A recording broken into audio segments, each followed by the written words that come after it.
CCTV არსებობს ჯერ კიდევ 1920-იანი წლებიდან, ხოლო ტექნოლოგია სრულყოფილი იქნა 1940-იანი წლებში. მას შემდეგ CCTV კამერები ჩვენი ყოველდღიური ცხოვრების ნაწილი გახდა და ისინი აკვირდებიან ყველაფერს, რასაც ვაკეთებთ. სამართალდამცავთა გამოძიებებში CCTV ძალიან მნიშვნელოვანი მინიშნებაა, რადგან ბევრი დამნაშავე ვერ აცნობიერებს, რამდენი კამერა აკვირდება მათ ნებისმიერ დროს. მეათე 32 წლის ნატალი მაგნალი ლურგანიდან, ჩრდილოეთ ირლანდიიდან, 2022 წლის ნოემბერში ახლახან გაიგო, რომ ორსულად იყო. მისი მეგობარი ბიჭი სტივენ მაკალოხი და მათი ოჯახი ძალიან გახარებულები იყვნენ ამ ახალი ამბით. მხოლოდ ერთი თვის შემდეგ ნატალი გაუჩინარდა და რასაც ამას მოხვა, ჩრდილოეთ ირლანდიის ერთ-ერთ ყველაზე რთულ საქმედ იქცა. სტივენი და ნატალი 2022 წლის ზაფხულში გაცნობით აპლიკაციაში შეხვდნენ ერთმანეთს და მაშინვე დაუმეგობრდნენ.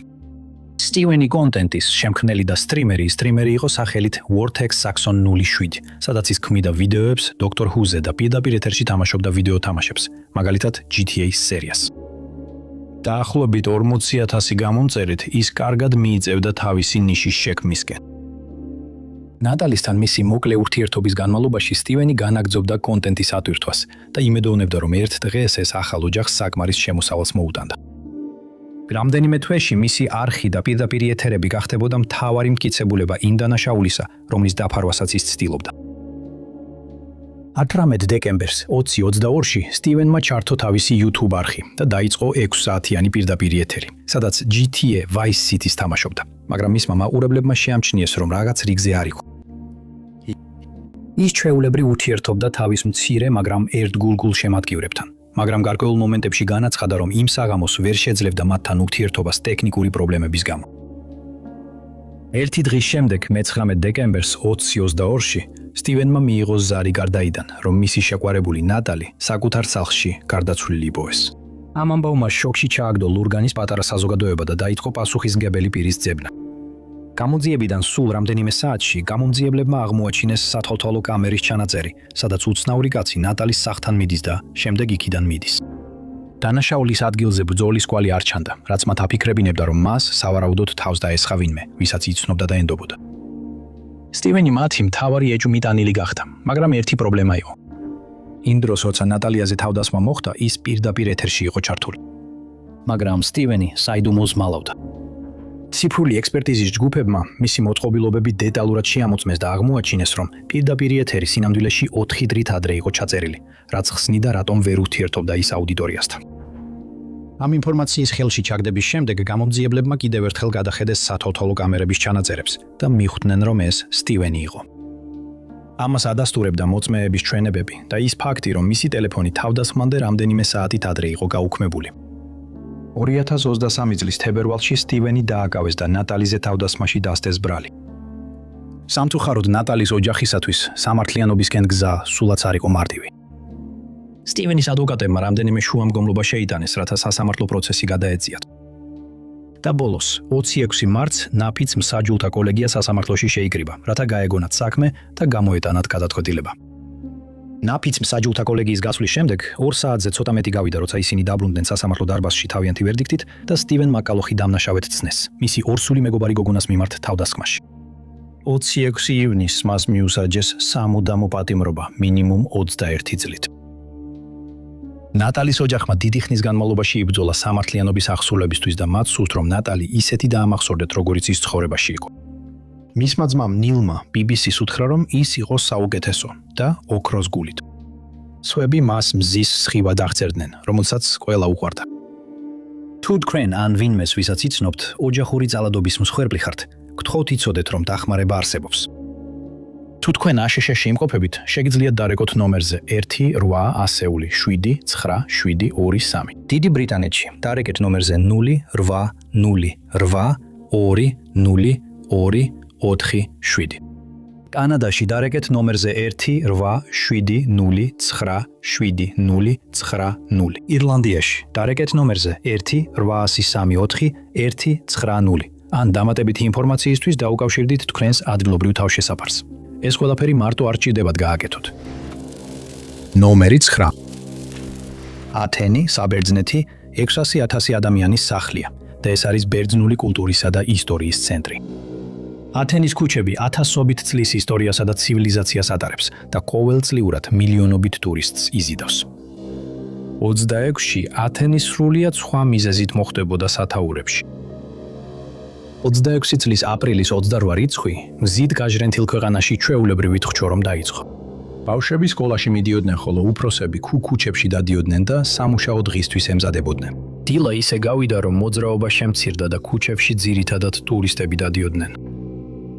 დაახლოებით 12 საათზე ხმამაღალი აფეთქებების ხმა გაისმა კერამეიკოსის უბნიდან. ამის შემდეგ ერთ-ორი საბერძნეთის გადაუდებელი დახმარების ნომერზე ზარების ნაკადი დაიწყო, რადგან ხალხი სიცოცხლის გადასარჩენად გარბოდა.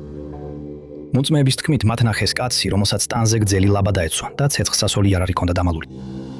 რამდენიმე წამში მან დაიწყო სროლა თანამშრომლებსა და სამოქალაქო პირებზე ეროვნული უსაფრთხოების ფონდის შენობაში, რომელიც პენსიებზე პასუხისმგებელი სამთავრობო სააგენტოა. ერთ თანამშრომელს ფეხში ესროლეს, როცა ის კოლეგებსა და კლიენტებს უსაფრთხო ადგილას მიხავდა. რამდენიმე წამში მამაკაცი შენობიდან გამოვიდა, ტაქსი გამოიძახა და წავიდა. მისი შემდეგი დადასტურებული სამიზნე იყო სააპელაციო სასამართლო ქალაქის ამბელუკოპის რაიონში. იმის გამო, რომ იარაღი დამალული ჰქონდა, უსაფრთხოების სამსახურში უპრობლემოდ გაიარა და სასამართლოს თანამშრომლების მიმართულებით სროლა დაიწყო. მეტი ზარი განხორციელდა და მოულოდნელად ბერძენ პოლიციას ძალების ორ დანაშაულის ადგილს შორის გადანაწილება მოუხდა.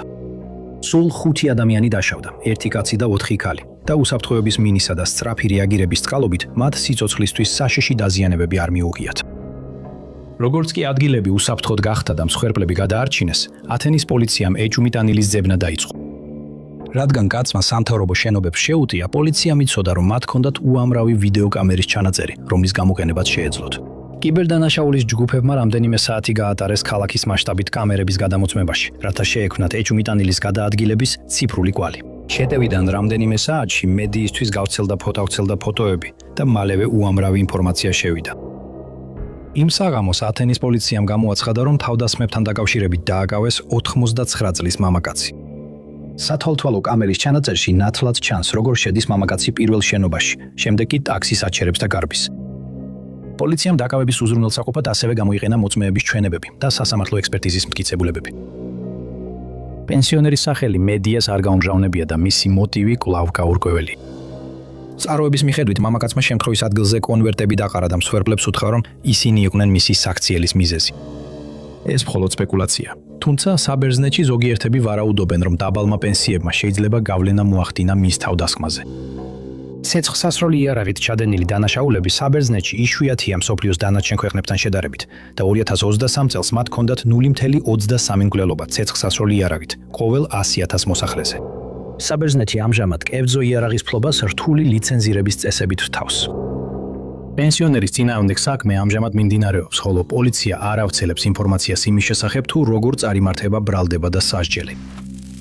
ნომერი 8. 18 წლის ჰენრი ნოვაკი ჭკვიანი და პერსპექტიული ახალგაზრდა იყო. 25-ის ზაფხულში ის ახლახან მიიღეს საუთჰემპტონის უნივერსიტეტში, სადაც უნდა ესწავლა ბუღალტერია და ფინანსები. მხოლოდ რამდენიმე თვეში ბრიტანეთის პოლიცია გახსნიდა ერთ-ერთ ყველაზე დიდ გამოძიებას ბრიტანეთის ისტორიაში. 25-ის დეკემბერში ჰენრი უკვე ეჩვეოდა სტუდენტურ ცხოვრებას. ის დადიოდა პაბში, მეგობრობდა ქვეყნის სხვადასხვა კუთხიდან ჩამოსულ ხალხთან და ამზადებდა სტუდენტურ დელიკატესს, რამენის ლაფშას. მესამე დეკემბერი ჰენრისთვის ჩვეულებრივი დღე იყო. მან ისწავლა სემესტრის ბოლო ლექცია, დახურა თავისი რვეულები და დაიწყო ჩალაგება, რომ შობისთვის სახლში დაბრუნებულიყო. იმ საღამოს ჰენრი და უნივერსიტეტის ფეხბურთსკი შეთანხმდნი შეთანხმდნენ, რომ შეხვდებოდნენ თავიანთ ადგილობრივ პაბში, რათა აღენიშნათ პირველი სემესტრის წარმატებით დასრულება უნივერსიტეტის სტუდენტებად. სასმელს უხვად სვამდნენ, ხალხი საუბრობდა და ყველა თავის შობის გეგმებზე ლაპარაკობდა. დაახლოებით 11 საათზე ვიდეოკამერამ დააფიქსირა ჰენრის ჰობიტის პაბში შესვლა. რამდენიმე წუთის შემდეგ ჰენრი გამოვიდა იქიდან ისე, რომ სასმელი აშეუკეთოს. შემდეგ ვიდეოკამერამ დააფიქსირა, როგორ ბრუნდებოდა ჰენრი მარტო, ხელში ტელეფონით თავის საცხოვრებელში. სეირნობისას ჰენრიმ დაიწყო სნეპჩატის ვიდეოს ჩაწერა და როცა ბელმონტის გზაზე გადავიდა, შეხვდა 23 წლის ვიკრამ სინგ დიგვას. პოლიციამ შეძლო ვიდეოს აღდგენა, რომელშიც ჩანს, როგორ შორდება ვიკრამი ჰენრის, ხოლო ჰენრი კვირის, შენ ცუდი ადამიანი ხარ. თქვი, რომ ცუდი ადამიანი ხარ, გააგრძელე. მოხსენებების მიხედვით ვიკრამი მობრუნდა და უპასუხა, მე ცუდი ადამიანი ვარ. შემდეგ კი ჰენრის ტელეფონი ხელიდან გამოსტაცა. ჰენრის ტელეფონის წართმევის შემდეგ ვიკრამმა ამოიღო თავისი კირპანი, რაც სიქებისთვის რელიგიისთვის რელიგიური ვალდებულების ნაწილი და ცერემონიულიდანაა და დაიწყო ჰენრიზე თავდასხმა. უთხრამდა მას გულში, ფეხში და სახეში. ბელმონტ როუდის მსხურებლებმა ჩხუბის ხმა გაიგეს და მაშინვე დარეგეს 9 ნომერზე, როცა დაინახეს, რომ ჰენრი გზაზე წაბარბაცებული მოდიოდა. რამდენიმე წუთში ჰემშირის პოლიცია შემთხვევის ადგილზე მივიდა და თავდაპირველად ჰენრი დააკავეს, რადგან ვიკრამმა უთხრა მათ, რომ ჰენრიმ შეურაცხყოფელი კომენტარები გააკეთა მისი რასისა და რელიგიის შესახებ. ამ არეულობის გამო ოფიცრებმა ჰენრის ჭრილობების მკურნალობა არ დაიწყეს და მხოლოდ 10 წუთის შემდეგ დაიწყეს გულფილტვის რეანიმაცია. სასტრაფო დახმარების ბრიგადები შემთხვევის ადგილზე თითქმის შუაღამეს მივიდნენ. სამწუხაროდ მიღებული მძიმე დაზიანებების გამო ჰენრი ნოვაკი შემთხვევის ადგილზე გარდაცვლილად გამოცხადდა. ვიკრამ დგო შემთხვევის ადგილზე დააკავეს და დაკითხვაზე პოლიციის განყოფილებაში გადაიყვანეს. სადგურში გადაყვანისას მსხვერპლის ძმას, კუპრიც, მის გვერდით მგზავრობის უფლება მისცეს და მათ შორის საუბარი ჩაიწერა. კუპრიტმა თავის ძმას ურჩია, ეთქვა, რომ თავდაცვის მიზნით იმოქმედა, თუმცა ვიკრამმა აღნიშნა, რომ ქუჩა კამერებით იყო სავსე. ამ საუბრის მოსმენის შემდეგ ჰემშირის პოლიციამ ყველა ხელმისაწვდომი ჩანაწერი ამოიღო და შეძლო მოვლენების ზუსტი ქრონოლოგიის შექმნა. ისინი ასევე შეძლებდნენ ენახათ მომენტი, როცა ვიკრამმა ჰენრი დაარტყა, რაც მის დანაშაულს ამტკიცებდა. ვიკრამს გაფრთხილება მისცეს და იმავე თვეში მკვლელობის ბრალდება წაუყენეს. მაისის 26-ს მრავალი თვის ტკივილის შემდეგ ჰენრის ოჯახს ბოლოს და ბოლოს მიეცა შესაძლებლობა ვიკრამისთვის მიემართათ, როცა ის სასამართლოზე იდგა. ლუსი როსმა, ჰენრის დედამ, ისაუბრა მისი დაკარგვის ღრმა და მუდმივ გავლენაზე და იმ ტანჯვაზე, რაც მის მშობლებს ჰენრის გარდაცვალების ამბის თქმას მოჰყვა. მოსამართლეთა კოლეგიას ვერდიქტის დასაბრუნებლად თითქმის 1 თვე დასჭირდა. დამნაშავე. მოსამართლეთა კოლეგიამ უარყო ვიკრამის თვითდაცვის არგუმენტი და იგი დამნაშავედ ცნო მკვლელობაში. ივნისის პირველ რიცხვში 26-ში ვიკრამს მიესაჯა სამუდამო პატიმრობა მინიმუმ 21 წლით. ჰემშირის პოლიცია ამჟამად ატარებს საჯარო გამოძიებას ამ საქმესთან დაკავშირებით და იმაზე თუ როგორ მოხდა მათი ქცევის დაშვება.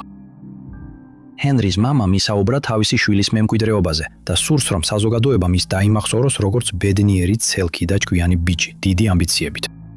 მან ასევე დაამატა, რომ არ სურს მისი შვილის სახელი გამოყენებულ იქნას განხეთქილების, სიძულვილის ან დაძაბულობის შესაქმნელად. ჰენრი ნოვაკი დაამახსოვრდებათ მისი ფეხბურთის, მათემატიკისა და ოჯახის სიყვარულით. ნომერი 7. ჯონ და ჯეინ დოუს საქმეები ხშირად ყველაზე რთულია გამოსაძიებლად, რადგან გამომძიებლებს არ ამარტო ის უნდა გაარკვიონ, ვინ არის პასუხისგებელი მათ დაღუპვაზე, არამედ ისიც, ვინ არიან ისინი. აშშ-დან უცნობი პირების საქმეები, როგორც ჩანს, ყველაზე მეტ ყურადღებას იპყრობს, იმის გათვალისწინებით, რამდენად ორგანიზებულია სისტემა, როგორიცაა ნამბ-ნაბუსი. მსოფლიოს სხვადასხვა ქვეყნებიდან ბევრი საქმეც ისეთივე ყურადღებას საჭიროებს ჩვენსგან. ვალენტინობის დღე, სიყვარულისა და დღესასწაულის დღეა. იქნება ეს თქვენს მეუღლესთან შეყვარებულთან, მეგობარ გოგოსთან თუ უბრალოდ მეგობრებთან ერთად. მელბურნში, ავსტრალიაში ოფიცრებისთვის ვალენტინობის დღე ცოტა განსხვავებულად დაიწყებოდა. დილის 11 საათზე მელბურნის პოლიცია გამოეხმაურა ზარს მერივა ლონგის მდინარიდან, რომელიც კენინგის ქუჩასთან ახლოს მდებარეობს.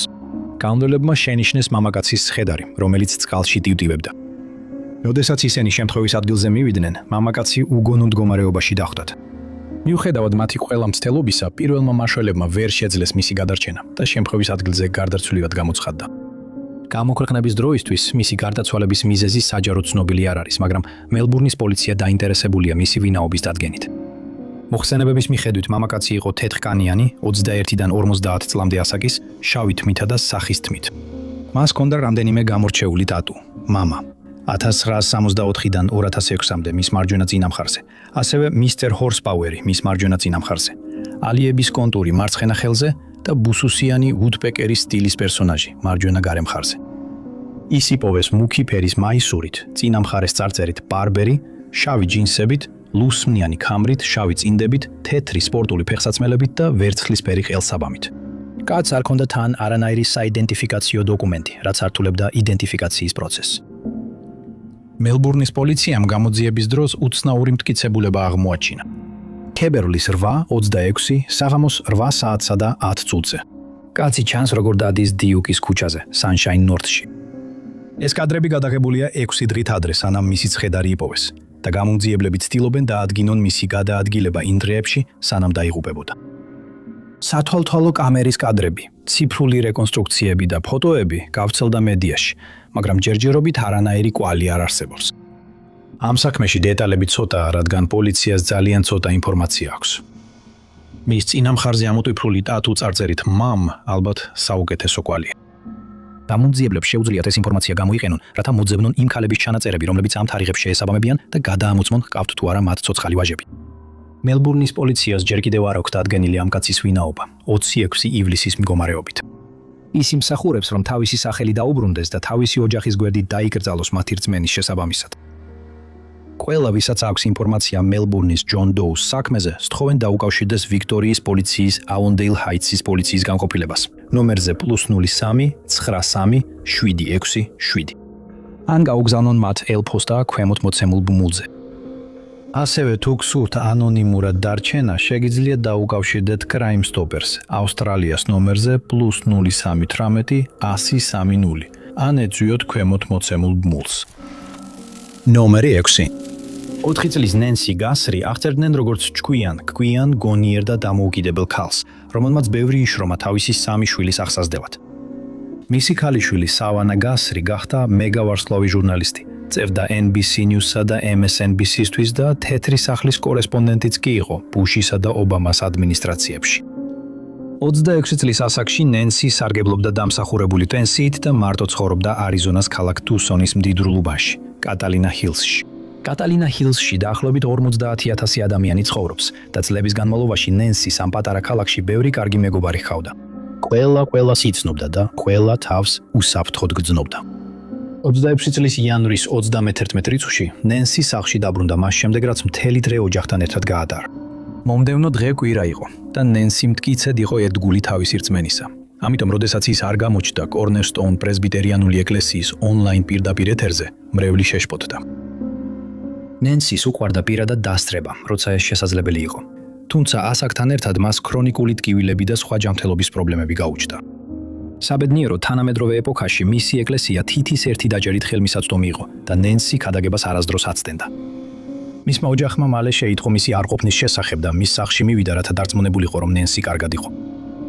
როცა მივიდნენ, ცარიელი სახლი დახვდათ და მაშინვე დარეკეს 9 ერთ-ერთზე. რამდენიმე წუთში პიმას ოლქის შერიფის ოფისი მივიდა სახლში და გამოძიება დაიწყო.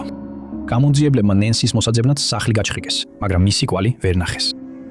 თავდაპირველად მათ ეკონათ, რომ მას შეიძლება სამედიცინო გადაუდებელი შემთხვევა შეემთხვა, მაგრამ არც ერთ მეზობელს არ ახსოვდა, რომ იმ დღეს ნენსი დაენახოს ან მისი დახმარების ძახილი გაეგონოს. ყველაზე შემაშფოთებელი ის იყო, რომ მისი ტელეფონი, ჩანთა და სხვა ნივთები სახლში დარჩენილი იყო. თუ ნენსი ნებაყოფლობით წავიდა, სახლიდან სწრაფად იყო გასული, მაგრამ გამომძიებლებს ეს თეორია ეჭვქვეშ ჰქონდათ მისი ქრონიკული ტკივილისა და შეზღუდული მოძრაობის გამო. სავანას ცნობადობისა და სტატუსის გამო მისი დედის გაუჩინარების ამბავი სწრაფად გავრცელდა და სოციალურ მედიაში ვირუსული გახდა. ხალხი აქტიურად განიხილავდა ამ სიტუაციას და ბევრი ვარაუდობდა, რაც კიდევ უფრო ზრდიდა ოჯახის ტკივილს. გამოძიებიდან რამდენიმე დღის შემდეგ ძებნაში ფედერალური საგამოძიებო ბიურო ჩაერთო და საქმე დაკარგული პირის საქმიდან მკვლელობის საქმედ გადაიქცა. FBI-მ აღმოაჩინა სათვალთვალო კამერების ჩანაწერები ნენსის სახლის კამერებიდან, ასევე მიმდებარე ტერიტორიის კამერებიდან. ჩანაწერებში, რომელიც 26 წლის თებერვლის პირველი დღის ადრეული საათებიდან იყო აღებული, ჩანდა კაცი, რომელსაც ეცვა სათხილამურო ნიღაბი, მძიმე ტანსაცმელი და ზურგჩანთა. FBI-მ ასევე განაცხადა, რომ კაცს ქამარში ცეცხლსასროლი იარაღი ჰქონდა. უცნობი ეჭვმიტანილი ფრთხილად ცდილობდა კამერისთვის სახე აერიდებინა, მაგრამ ვერ შეძლო მისი სულად დამალა. გამომძიებლებმა ასევე გააანალიზეს ახალი ამბების სააგენტოებისა და მედიის ვიდეოები, რადგან მათ კამერებს მნიშვნელოვანი მტკიცებულება ჰქონდათ დაფიქსირებული. ზოგიერთ კადრში ნენსის სახლის კართან წითელი კვალი ჩანდა, რომელიც გველივით იკლაკნებოდა. ეს ვიდეო მასალა, ისევე როგორც სათვალთვალო კამერის ჩანაწერი იმ მამაკაცის შესახებ, მედიას გადაეცა. რამდენიმე დღის შემდეგ, რაც ნენსი გაუჩინარდა, მის ოჯახს რამდენიმე გამოსასყიდი წერილი მიუვიდა. ერთ-ერთ წერილში მისი გათავისუფლების სანაცვლოდ რამდენიმე მილიონი დოლარი მოითხოვეს და დააკონკრეტეს, რომ თანხა კრიპტოვალუტით უნდა გადაერიცხათ. ამ წლის ივნისში FBI-მ დაადგინა, რომ გამოსასყიდი წერილები კალბი იყო. თაღლითების ცუდი მცდელობა, რომ საქმე გამოეყენებინათ და ოჯახის ტკივილი მოგებისთვის გამოეყენებინათ. სათვალთვალო კამერების ჩანაწერებისა და სხვა ფოტო-ვიდეო მასალების მიუხედავად, ნენსის საქმეში ჯერ კიდევ არ არსებობს არანაირი კვალი. ხელისუფლება მიიჩნევს, რომ ის ძალით წაიყვანეს, მაგრამ ვინ წაიყვანა და რატო, ეს ჯერ კიდევ საიდუმლოა. ნენსის ოჯახი იმედოვნებს, რომ ის უსაფრთხოდ დაუბრუნდება თავის ოჯახს, სადაც მისი ადგილია. თუ ვინმეს აქვს ინფორმაციას, თხოვენ დაუკავშირდეს დეტექტივ რეგინა მანზანედოს პიმას ოლქის შერიფის ოფისში ნომერზე 520351460 და მიუთითოს საქმის ნომერი 260202010180. ან FBI-ის Phoenix-ის ოფის ნომერზე 62346619 ან ონლაინ მისამართზე tips.fbi.gov. ნომერი 5. 26 წლის სალი გრეის კონტარინო ივნისში 26 რიცხვში ნევადაში გაფრინდა, რათა ოცნება აესრულებინა. სალი, რომელიც წარმოშობით მელბურნიდან, ავსტრალიიდანაა, რამდენიმე თვე მუშაობდა, რათა გადაეხადა მარტო მოგზაურობისთვის ASHS-ში, სადაც გეგმავდა კალიფორნიასა და ნევადაში ემაში ემოგზაურა. ზუსტად ერთი დღით ადრე, სანამ სახლში დაბრუნებას აპირებდა, ის გაუჩინარდა და ახლა გამომძიებლები მის პოვნაზე მუშაობენ. ივნისის დასაწყისში სალი თავის სახლიდან ASHS-ში გაფრინდა, რათა დაეწყო მარტო მოგზაურობა. ყველაფერი ზუსტად ისეთი იყო, როგორსაც ელოდა და ამ მოგზაურობას დიდი ხანი ელოდა. როცა სალი ჩამოფრინდა, მეგობრებსა და ოჯახს მესიჯი მისწერა, რომ ყველაფერი კარგად იყო. მან თავისი მოგზაურობა კალიფორნიაში დაიწყო, ყველა ცნობილ ადგილს ესტუმრა და ოჯახს უამრავი ფოტო გაუგზავნა. როცა იქ დაასრულა, ნევადაში გადავიდა, უფრო კონკრეტულად კი ლას-ვეგასში, რომელიც მსოფლიოს გასართობი ადგილია. ივნისის 19-ს 2 დღით ადრე ვიდრე სახლში დაბრუნდებოდა, მან მეგობრებს მესიჯი გაუგზავნა. ეხლა Lone Mountain-ზე ასვლას ვაპირებ, მერე სახლში დავბრუნდები, ხვალ ვფრინავ უკან. ჩვენ ვიცით, რომ სალიმ შეძლო ლაშქრობა უპრობლემოდ დაესრულებინა და ლას-ვეგასის ცენტრში დაბრუნდა. ივნისის 21 დადგა და სელის საყვარელი ადამიანები ელოდნენ მის დახვედრას მელბურნის აეროპორტში. მაგრამ როცა ბოლო მგზავრი ბარგის აღების ზონიდან გამოვიდა, მისმა ოჯახმა მიხვდა, რომ რაღაც რიგზე ვერ იყო. მათ დაუკავშირდნენ ავიაკომპანიას, რომლითაც სელი მიფრინავდა და გაიგეს, რომ ის თვითფრინავში საერთოდ არ ასულა. ოკმანის გარეშე მისმა მშობლებმა დაუკავშირდნენ ლას-ვეგასის პოლიციის დეპარტამენტს, რათა განაცხადეს მათი ქალიშვილის გაუჩინარების შესახებ და გამოძიება დაიწყო. პოლიციამ დაიწყო მისი ბოლო გადაადგილებების კვალის დადგენა და იპოვეს სათვალთვალო კამერის ჩანაწერები 19 ივნისიდან. ჩანაწერში ჩანს სელი ტიმბერის ბარში და გრილში, ხოლო ბარის თანამშრომლებმა დაკითხვისას განაცხადეს, რომ ის იქ დაახლოებით 2 საათი იმყოფებოდა. ის ბედნიერად და კარგ განწყობაზე გამოიყურებოდა, რადგან 21-ში სახლში გაფრენას აპირებდა. საჭმლის მირთმევის შემდეგ მან ბარი და გრილი ფეხით დატოვა. შემდგომი სათვალთვალო კამერის ჩანაწერებში ჩანს, როგორ ბრუნდება ის ბუნგალოს ჰოსტელში, რომელიც მდებარეობს ლას-ვეგას ბულვარის 1226 ნომერში. იმავე დღეს, 20 ან 21 ივნის, რაც ზუსტად არ არის ცნობილი ანგარიშებიდან. სალი ჰოსტელის პერსონალს უთხრა, რომ დაბრუნდებოდა თავისი ბარგის წამოსაღებად, რადგან აპირებდა ავტობუსით წასვლას მაუნთ ჩარლსტონში, რომელიც ლას-ვეგასის ჩრდილო-დასავლეთით მდებარეობს. ამის შემდეგ მას აღარავინ უნახავს და არც არაფერი სმენიათ მისგან. როდესაც ლას-ვეგასის პოლიცია ჰოსტელში მივიდა, მათ შეძლეს მისი ბარგისა და სხვა პირადი ნյութების პოვნა. ასევე აღმოაჩინეს, რომ მისი ავტობუსის ბილეთი ლოს-ანჯელესში, საიდანაც მას სახლში გაფრენა უნდა ქონოდა, არ იყო დასკანერებული. მაუნთ ჩარლსტონის გარკვეული ნაწილები ძაღლებით გაჩხრიკეს, მაგრამ ვერაფერი იპოვეს. ბოლო რამდენიმე დღეში ინტერნეტში სალის შემაშფოთებელი ვიდეო გავრცელდა.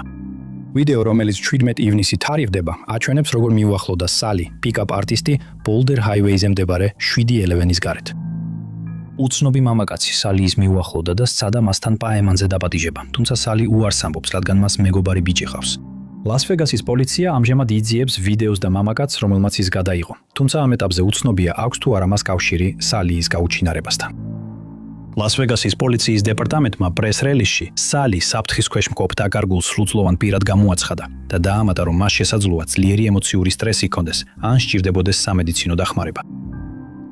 პოლიციას ჯერ არ გაუკეთებია კომენტარი, რატომ მიაჩნიათ, რომ სალი ემოციურ სტრესშია ან სჭირდება სამედიცინო დახმარება. ვიდეო, რომელშიც სალი 711-ის გარეთ ჩანს, საქმეს ახალი ყურადღება მიაპყრო და მიუხედავად იმისა, რომ ვიდეომ ბევრი ადამიანი დააფიქრა, მნიშვნელოვანია გვახსოვდეს, რომ საქმეში მონაწილე მამაკაცი ბრალდებული არ არის და უდანაშაულოდ ითვლება, სანამ მისი ბრალეულობა არ დამტკიცდება. ასევე მნიშვნელოვანია გვახსოვდეს, რომ სპეკულაციებს ემოციური გავლენა შეიძლება ჰქონდეს სალის მეგობრებსა და ოჯახზე, რომლებიც სოციალურ ქსელებში ამ კომენტარებს წააწყდებიან. სალი გრეის კონტარინო აღწერილია როგორც თეთრკანიანი ქალი, ყავისფერი თმითა და თვალებით, სიმაღლე 5 ფუტი და 5 ინჩი, წონა 130 ფუნტი.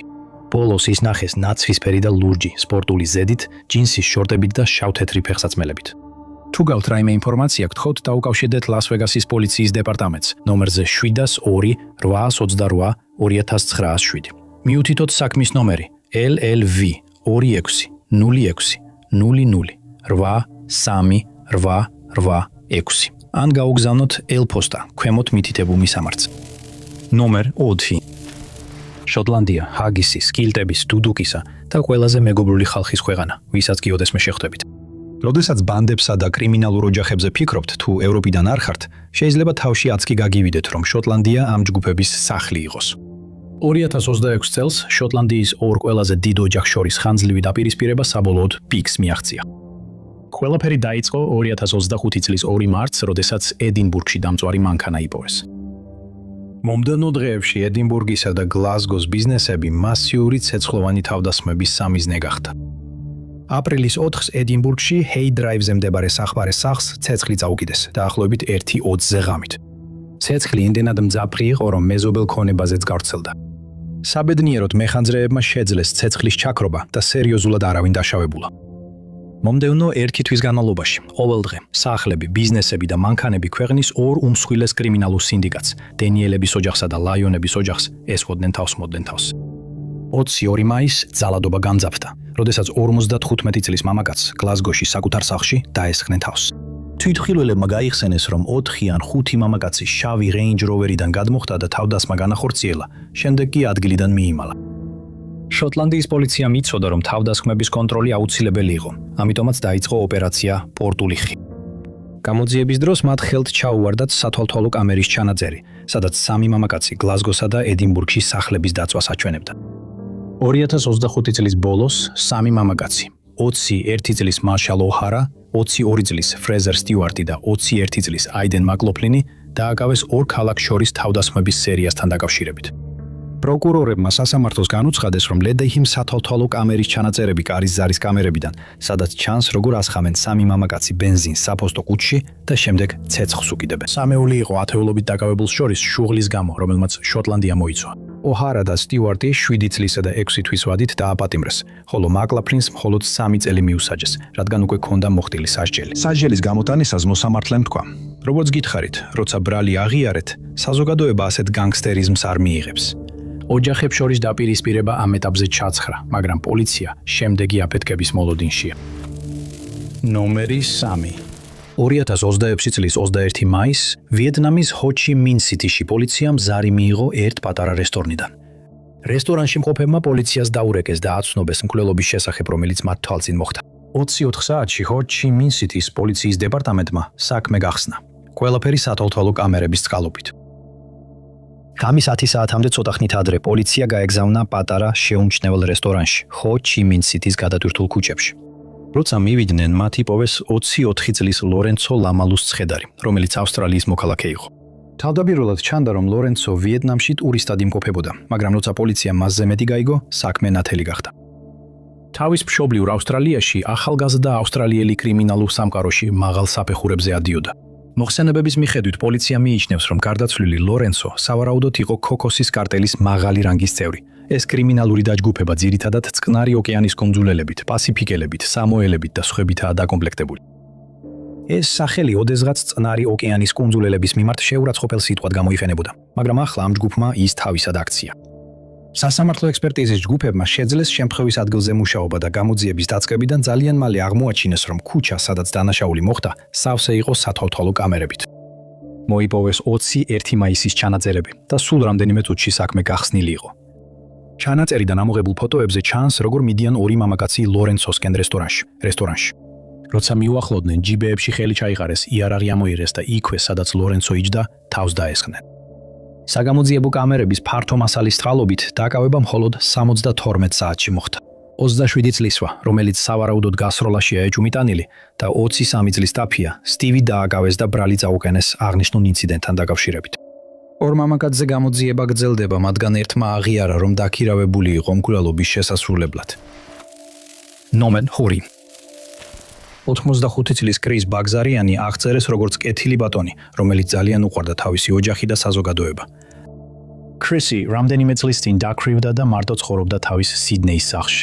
2026 წლის 13 თებერვალს კრისი იდუმალ ვითარებაში გაუჩინარდა, ხოლო ვიდეო კამერების ჩანაწერებმა პოლიცია დამნაშავეებთან მიიყვანა. კრის ჩვეული რუტინა ჰქონდა, რომელსაც ყოველთვის იცავდა. ამიტომ, როცა 13 რიცხვის შუა დღემდე ოჯახმა მასთან კონტაქტი ვერ დაამყარა, მიხვდნენ, რომ რაღაც რიგზე ვერ იყო. ის ერთგული ბაბუა, ბიძა და მამა იყო და მის ოჯახს კარგად ესმოდა, რომ საკუთარი ნებით არასდროს გაუჩინარდებოდა. მისი ასაკის გათვალისწინებით სიდნეის პოლიციამ სწრაფად იმოქმედა და დაიწყო 11 დღიანი სამძებრო ოპერაცია მის მოსაძებნად. საწყის გამოძიებაში მათ აღმოაჩინეს ძალადობრივი შერწევის ნიშნები მის გარეუბნის სახლში და მიხვდნენ, რომ უფრო ღრმად უნდა გაეგრძელებინათ გამოძიება. CCTV-სა და კარის ზარის კამერების გამოყენებით პოლიციამ აღმოაჩინა ვიდეო ჩანაწერები 13 თებერვლის დილის საათებიდან. ვიდეო ჩანაწერში ჩანს, როგორ დგას მისი სახლის წინ ხალხით სავსე მანქანა, ხოლო ორი მამამაკაცი მიდი-მოდის და ტერიტორიას ათვალიერებს. გამომძიებლებმა ეს სურათები საზოგადოებაში გაავრცელეს იმ იმედით, რომ ვინმე მათ მანქანას იცნობდა. ამასობაში პოლიციამ ივარაუდა, რომ კრისი დილის 5 საათზე სახლიდან გაიტაცეს და სხვა ადგილას გადაიყვანეს. ეს ეჭვები დადასტურდა, როდესაც კრისის ნეშტი სიდნეის გარეუბანში მიტოვებული იპოვეს. კორონერმა დაადგინა, რომ ის სახლიდან გატაცების შემდეგ დაახლოებით 40 საათის განმავლობაში ცოცხალი იყო. პოლიცია რამდენიმე თვის განმავლობაში დაუღალავად მუშაობდა, ატარებდა გამოძიებებს და იღებდა მინიშნებებს მოსახლეობისგან. სათვალთვალო კამერების ჩანაწერებისა და სხვა მტკიცებულებების წყალობით რამდენიმე მამაკაცი დააკავეს დანაშაულთან დაკავშირებით. სიდნეის პოლიციამ დაკავებების შემდეგ მედიას მიმართა და განაცხადა, რომ კრისი შეცდომით ამოიჩიეს სამიზნედ. მოყვარული ბაბუა შეცდომით მიიჩნიეს დიმიტრი სტეფანიანის ნათესავად, რომელიც ახლომახლო მცხოვრები მდიდარი ბიზნესმენი იყო. მამაკაცების წინააღმდეგ საქმე ამჟამად გრძელდება და ავსტრალიის სამართლებრივი სისტემა მათი სასამართლო პროცესებისთვის ემზადება. კრისის ოჯახმა მედიას განცხადება გაუკეთა, სადაც აღნიშნეს, რომ სურთ ის ისეთი კეთილი სულის ადამიანად დაამახსოვრდეთ, როგორიც იყო. ის იყო ერთგული მამა, ძმა, ბიძა და ბაბუა. ის ძალიან უყვარდათ. იყო მშვიდი და ყველაზე კეთილი ადამიანი, ვინც კი ვიცით. ადამიანი, რომელიც ბუსსაც კი არ აცქანინებდა. ნომერ 1. 6 წლის ნატალია ვილალობოსი ცნობილი მოდელი და ინფლუენსერი იყო თავის მშობლიურ კოლუმბიაში. მას უკვე რამდენიმე 1000 მიმდევარი ყავდა Facebook-ზე, Instagram-ზე და TikTok-ზე და კიდევ უფრო ზრდიდა თავის აუდიტორიას. ივნისის მესამე ან მეოთხე რიცხვში, წყაროების მიხედვით განსხვავდება, ნატალია ბოგოტაში, კოლუმბიის დედაქალაქში, ერთ-ერთ ლუქს აპარტამენტში ოთახს დაჯავშნიდა 14 დღიანი დარჩენისთვის. პირველი 13 ღამე უპრობლემოდ გავიდა. ნატალია ტოვებდა თავის აპარტამენტს შეხვედრებზე, ვახშმებზე, დასასწრებად და ქალაქის დასათვალიერებლად. ივნისის 21 დღე, როდესაც ნატალია უნდა გასულიყო აპარტამენტიდან, მოვიდა და გავიდა. გაურკვეველია ოფიციალურად დატოვა თუ არა მან აპარტამენტი. ჩვენ ვიცით, რომ მომდევნო დღეს 22 ივნისს დამლაგებელი შევიდა იმ აპარტამენტში, სადაც ნატალია ცხოვრობდა და ძლიერ სუნს წააწყდა. დამლაგებელი სუნის წყაროს საპონელად აბაზანას მიუახლოვდა და აღმოაჩინა, რომ შხაპში ჩემოდანი იყო დატოვებული. შეშფოთებულმა დამლაგებელმა ჩემოდანი გახსნა და შიგნით ნატალიას ნეშტი აღმოაჩინა. ადგილზე შემოსაზღვრა გაკეთდა და ბოგოტის პოლიცია მივიდა გამოძიების დასაწყებად. პოლიციამ მაშინვე დაიწყო ეჭვმიტანილის ძებნა იმავე საცხოვრებელ კომპლექსში და ეძებდა ნებისმიერ შესაძლო მტკიცებულებას. სწორედ მაშინ ნახეს სათვალთვალო კამერის ჩანაწერი, სადაც 46 წლის მეთიუ ფოსტერ სმითი, ბრიტანელი ექიმი, რომელიც კოლუმბიაში ისვენებდა, ჩანდა. ჩანაწერში ჩანს, როგორ მიაქვს მეთიუ საწოლის თეთრეული კომპლექსის სამრეცხაოში, სანამ ღამით წავიდოდა. შემდგომში კოლუმბიის პოლიციამ სხვა ფიზიკური მტკიცებულებებიც აღმოაჩინა, რომლებიც მიუთითებდა, რომ მეთიუ ნატალიას ბინაში შევიდა მაშინ, როცა ის მარტო იყო. ხელისუფლებამ ასევე განაცხადა, რომ მეთიუმ ნატალიას ფიზიკური შეურაცხყოფა მიაყენა, სანამ მის ცხედარს ჩემოდანში მოათავსებდა. მაგრამ იმ დროისთვის, როცა ხელისუფლებამ ეს გაარკვია, მეთიუ უკვე სამხრეთით, ეკვადორში იყო გაქცეული.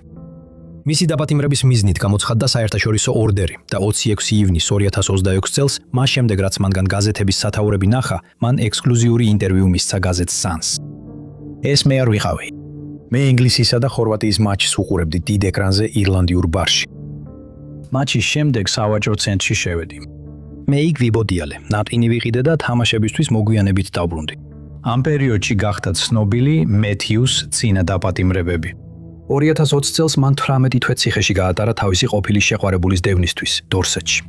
მან ასევე ინტერნეტში გაავრცელა მისი პირადი ფოტოები. 2024 წელს მას კიდევ ერთ დევნის საქმეზე 2 წლით პატიმრობა მიუსაჯეს, რამაც კითხვები გააჩინა, იყო თუ არა ნატალიაზე თავდასხმები, შემთხვევითი თუ დაგეგმილი. 2027 წლის 27 ივნისს, სულ 1 დღით მას შემდეგ, რაც მან ინტერვიუ მისცა The Sun's, მეთიუ ეკვადორში კიტოს საერთაშორისო აეროპორტში დააკავეს, სადაც ოფიციალური პირები შიშობდნენ, რომ ის ცდილობდა გაერთიანებულ სამეფოში დაბრუნებას. ის კოლუმბიას ექსტრადიციის წესით გადასცეს, სადაც ნატალიაზე თავდასხმისთვის ოფიციალურად წაუყენეს ბრალი. თუ დანაშავედ ცნეს, მეთიუს შეიძლება 40-დან 50 წლამდე პატიმრობა ემუქრებოდეს. ბოგოტას მერმა კარლოს გალანმა განცხადებაში დაწერა: ბოგოტაში ვინც დანაშაულს ჩადის, ის პასუხსაც აგებს. ნატალიას დედა სურს, რომ მისი ქალიშვილი ისეთი ნათელი და ენერგიული სულის მქონე დაამახსოვრდეთ, როგორიც იყო, და იმედოვნებს, რომ მისი საქმე დაეხმარება ახალი სამართლებრივი დაცვის მექანიზმების შექმნას ქალებისთვის მთელ ქვეყანაში. თუ თქვენ ან ვინმეს ვინც იცნობთ, ოჯახური ძალადობის მსხვერპლი ხართ, გთხოვთ იცოდეთ, რომ დახმარება არსებობს. თუ თქვენ აშშ-ში იმყოფებით, შეგიძლიათ დარეკოთ ნომერზე 1-800-799 7-1223. დიდ ბრიტანეთში 0800-200-4-7. კანადაში 1-888-709 7090. კოლუმბიაში 01-800-1217. ან დამატებითი ინფორმაციისთვის დაუკავშირდით თქვენს ადგილობრივ თავშესაფარს. ამას მარტო არ უნდა გაუმკლავდეთ.